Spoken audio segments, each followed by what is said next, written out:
Ads లేకుండా latest episodes చూడండి. Challenge చేసినంత ఈజీ కాదే నిలబడ్డాం. రేపు ఉదయం 11 గంటలకల్లా నువ్వు ఆ డబ్బు చూపించాలి. కానీ నీ చేతిలో ఇప్పుడు చిల్లి గవ్వ కూడా లేదు. ఎలా గెలుస్తావనుకుంటున్నావు? నువ్వు ఓడిపోవడం ఖాయం. ఇంట్లో నుంచి నిన్ను బయటికి పంపడం ఖాయం. కామాక్షి,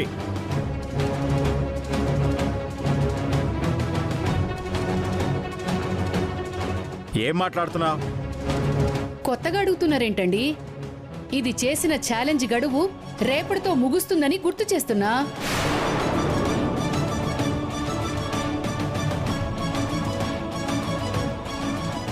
అమ్మా, వదిన నీకు చెప్పినట్టే డబ్బులు ఇచ్చేది.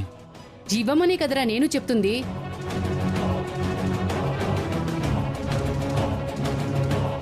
కానీ ఆ పాపకి హెల్ప్ చేయడం కోసం ఖర్చు పెట్టేసింది కదే. దాని గొప్ప కోసం అది ఇచ్చేస్తే దానికి నన్నేం చేయమంటారు? గొప్ప కోసం కాదత్తయ్య, మానవత్వంతో చేసింది. కానీ నేను దానంత మానవత్వం ఉన్నదాన్ని కాదు. నాకు మాట అంటే మాటే. అలా కాదమ్మా, తనెంతైనా ఈ ఇంటి కోడలు. బిడ్డ తప్పు చేస్తే తల్లి క్షమించదా చెప్పు? తప్పు చేశాను అని అది ఒప్పుకోలేదు కదా.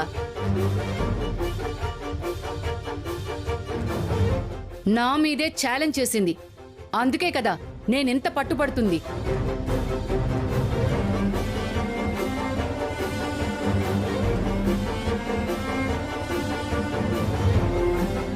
ఛా ఊరుక. పంతాలు పట్టింపులు ఎవరి మీదే? మన పిల్లల మీద చూపించేది. నిజానికి తను చేసిన పనికి మనమంతా గర్వపడాలి.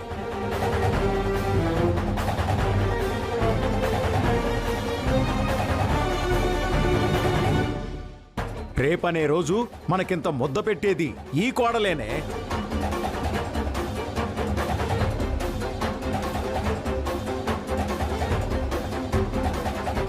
అంటే ఏంటండి? నేను వెనక్కి తగ్గాలా? తను తగ్గక్కర్లేదు, నువ్వు తగ్గక్కర్లేదు. ఈ విషయాన్ని ఇంతటితో వదిలేస్తే చాలు. వదిలేయమ్మా. అది జరగని పని.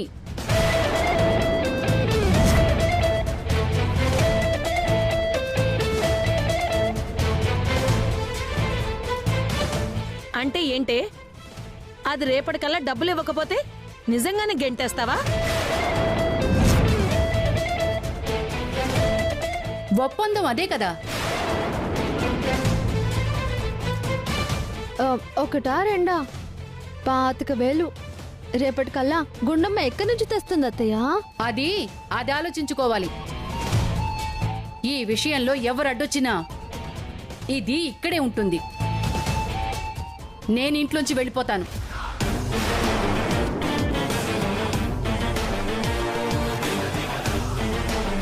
పోతే పోవే. బెదిరించి బెదిరించి మీనాక్షి వెళ్ళింది. నువ్వు కూడా పోతానంటే పో. నాన్న, మీరు ఆగండి నాన్న. లేకపోతే ఏంట్రా? చిన్న విషయాన్ని పెంచి పెంచి పెద్ద చేసి తనేదో శత్రువు అన్నట్టు మాట్లాడుతోంది. నేనేం తనని శత్రువులా చూడడం లేదు. తనని ఇంట్లోంచి వెళ్ళిపోవాలి అని కూడా అనుకోవట్లేదు. మాట మీద నిలబడమంటున్నాను.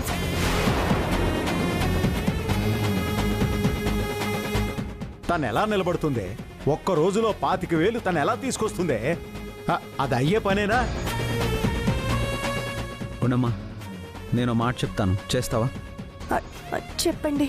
మీతో ఛాలెంజ్ చేయడం తప్పని అమ్మకి సారీ చెప్పు.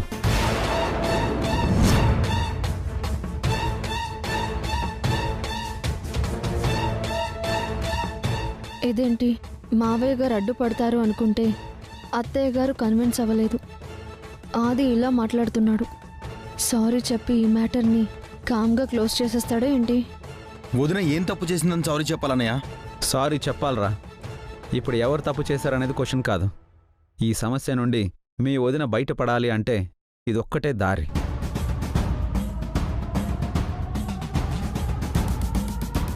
ఏదోలా దీన్ని రెచ్చగొట్టి సారీ చెప్పిద్దాం. సారీ అంట, చెప్పవే. చెప్తే అత్తయ్య గారు కన్విన్స్ అవుతారేమో. చెప్పు.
అత్తయ్య, జరిగిన దానికి నేను ఒక్క నిమిషం.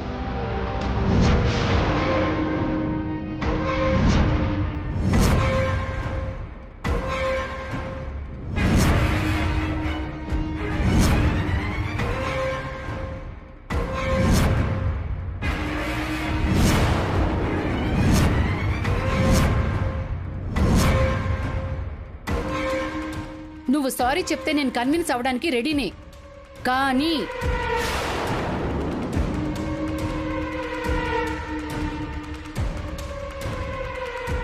నువ్వు తలొంచుకుని నాకు సారీ చెప్తున్నావు అంటే నువ్వొక్కదానివే సారీ చెప్తున్నట్టు కాదు.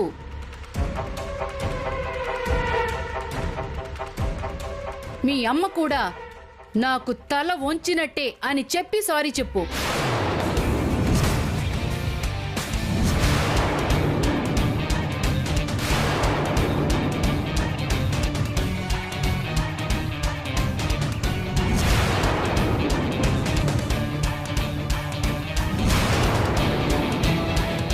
మధ్యలో మా గీతం ప్రస్తావన ఎందుకు తెస్తున్నావమ్మా? ఆవిడ ప్రస్తావన వచ్చిందనే కదా ఇది పౌరుషానికి పోయి నాతో ఛాలెంజ్ చేసింది. గుండం అచ్చం వాళ్ళ అమ్మలాగే ఉంటుంది, వాళ్ళ అమ్మలాగే ఆలోచిస్తుంది, వాళ్ళ అమ్మలాగా అన్ని సమస్యలు చక్కబెడుతుంది అని ఓ డప్పాలు కొడతావు కదా. ఇప్పుడు ఇది ఛాలెంజ్ నిలబెట్టుకోలేకపోయింది. నా ముందు తలంచుకుంది అంటే ఆవిడ తలంచుకున్నట్టే కదా.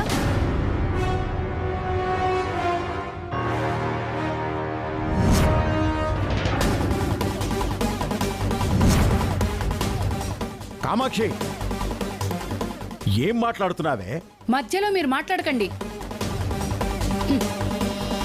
ఛాలెంజ్ లో ఓడిపోయాను అని ఒప్పుకున్నప్పుడు నేను పెట్టే కండిషన్స్ అన్నిటికీ ఒప్పుకుంటానని తల వంచాల్సిందే.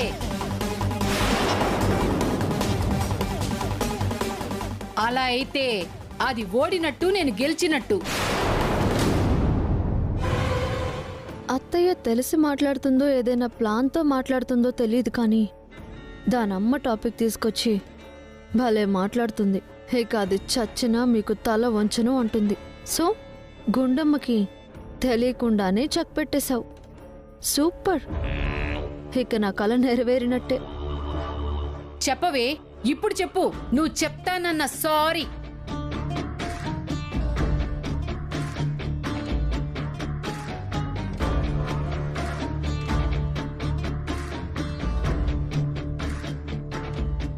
నేను ఛాలెంజ్కి నిలబడుతున్నాను.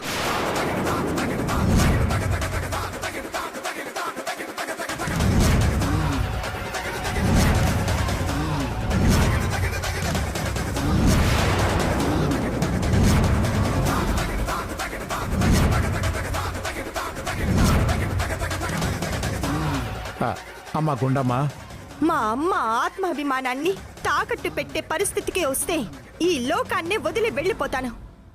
ఈ ఇల్లు పెద్ద మ్యాటర్ కాదు.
ఏమండి, మిమ్మల్ని నేను ఒక మాట అడుగుతాను, సూటిగా సమాధానం చెప్తారా?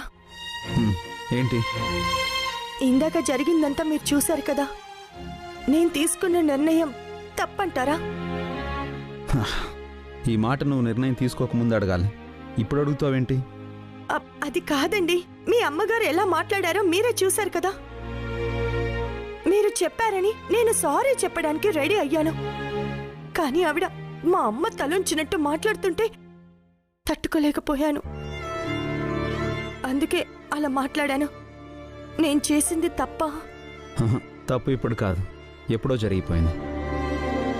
అసలు నువ్వు ఆవిడతో ఛాలెంజ్ చేసిన మొదటి రోజే ఒక్కసారి నువ్వు ఆలోచించుంటే ఇంతవరకు వచ్చుండేదే కాదు. ఆ రోజు కూడా నేనేదో పౌరుషంతోనో ఆవేశంతోనో ఛాలెంజ్ చేయలేదండి. అప్పుడు ఆవిడ మా అమ్మ టాపిక్కే తెచ్చారు. జరిగిపోయిన దాని గురించి ఇప్పుడు ఎవరూ ఏమీ చేయలేరు. కాకపోతే మిమ్మల్ని నేను అడుగుతుంది ఏంటంటే, ఈ పందెంలో నేను గెలిస్తే ఇక్కడే ఉండాలి.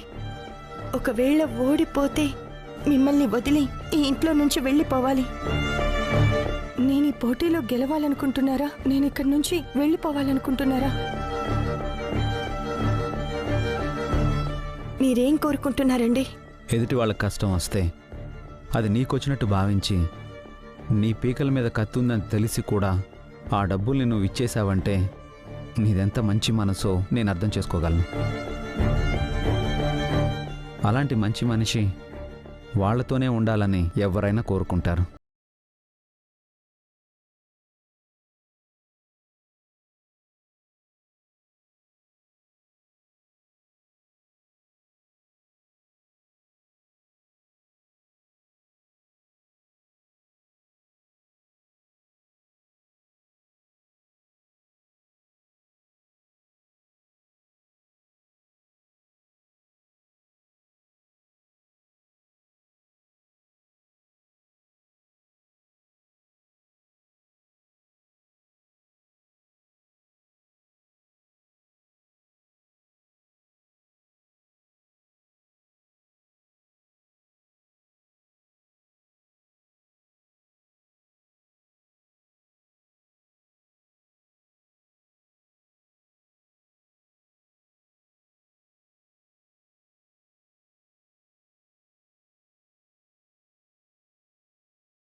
భగవంతుడా, ఒక్కరోజు రేపొక్కరోజు ఫాస్ట్గా గడిచిపోయేలా ఓ చక్రం తిప్పేసావంటే చాలు.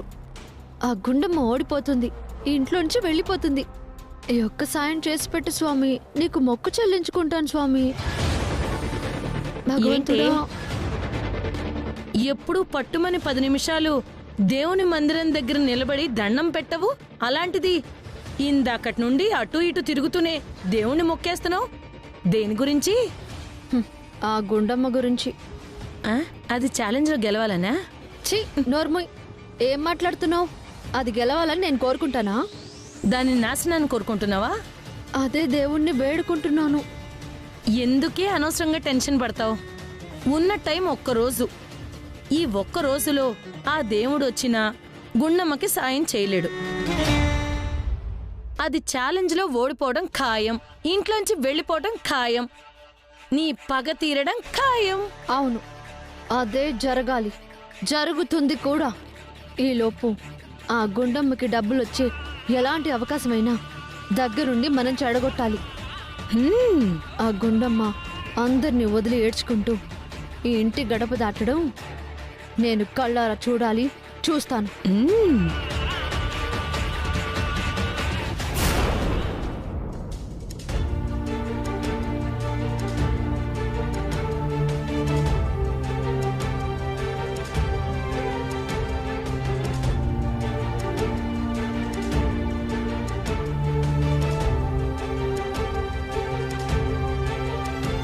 ఛాలెంజ్ గెలవడానికి ఒక్కరోజే మిగిలింది. కానీ ఎలా? ఏ దారి కూడా కనపడడం లేదు. ఏం చేయాలో అర్థం కావడం లేదు. రేపటికల్లా 25,000 సంపాదించలేకపోతే ఛా!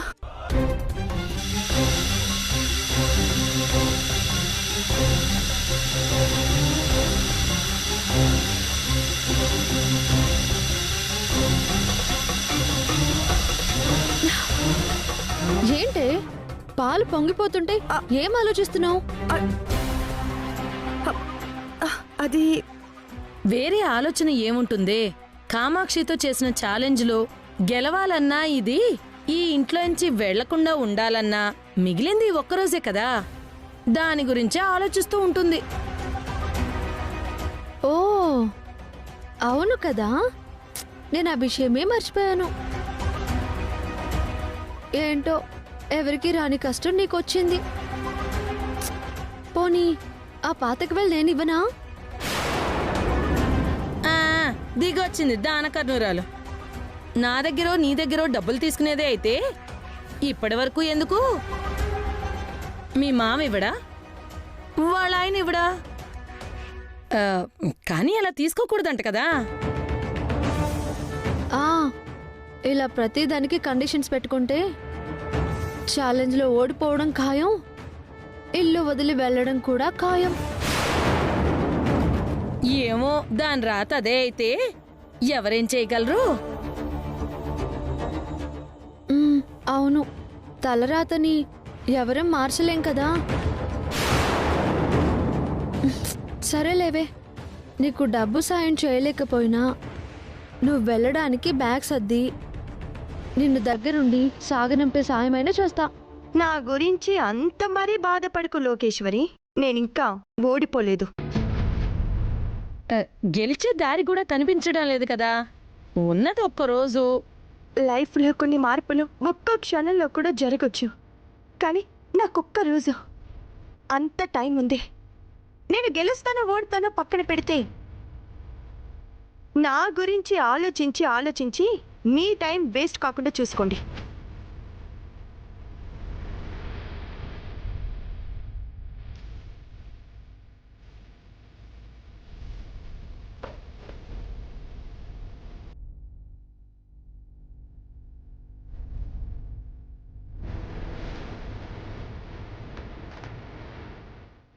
చూసావా నానమ్మ, ఇది గెలవడానికి ఏ దారి లేకపోయినా ఎలా మాట్లాడుతుందో. పొగరమ్మా పొగరు. ఆ పొగరుతోనే అత్తయ్య దగ్గర ఛాలెంజ్ చేసింది. ఇప్పుడు అదే నడి రోడ్డు మీద నిలబడబోతోంది. తాతయ్య కాఫీ తీసుకో. తాతయ్య ఏమైంది మీకు? నీకు తెలీదా? ఈ ఒక్క రోజులో 25,000 ఎలా సంపాదిస్తావమ్మా? నాకైతే కాళ్ళు చేతులు ఆడడం లేదు. నాకు లేని భయం నీకెందుకు తాతయ్య? అది కదమ్మా, ముందు కాఫీ తాగు. మంచి వాళ్ళకి ఆ భగవంతుడు ఎప్పుడు మంచి చేస్తాడు అని నువ్వు అంటుంటావు కదా తాతయ్య. నాకు తెలిసి నేను ఏ చెడు చేయలేదు, ఎవ్వరికి అపకారం చేయలేదు. అలాంటప్పుడు నాకు మంచి ఎందుకు జరగదు? ఏం చేశావమ్మా? మొన్న ఆ పాప తల్లి ప్రాణాలు కాపాడడం కోసం నీ రూపంలో వెళ్ళి ఆ దేవుడే సాయం చేశాడన్నావు. అలాగే దేవుడు ఏదో రూపంలో వచ్చి నీకు సాయం చేయొచ్చు కదా.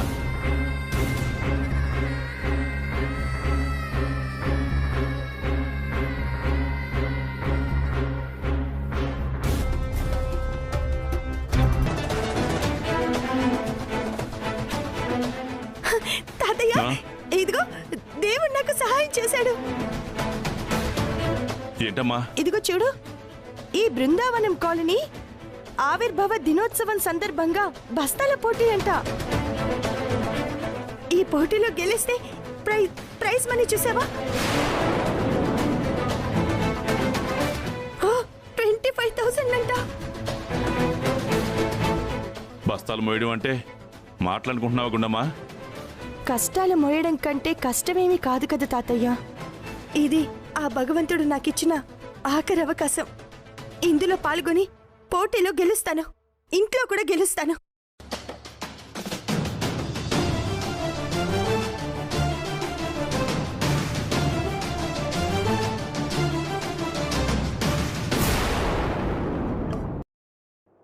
ప్రేమ అనే 2 అక్షరాల మహాకావ్యం, 2 హృదయాల మధ్య ఎగసిపడే మహాసముద్రం. దూరమైన ప్రేమ దరిచేరిన వేళ ఆమె గుండె చప్పుడు అతను, ఆ గుండె వెనుక గతం అతని జీవితం. రాధకి నీవేరా ప్రాణం. మన జీ తెలుగులో.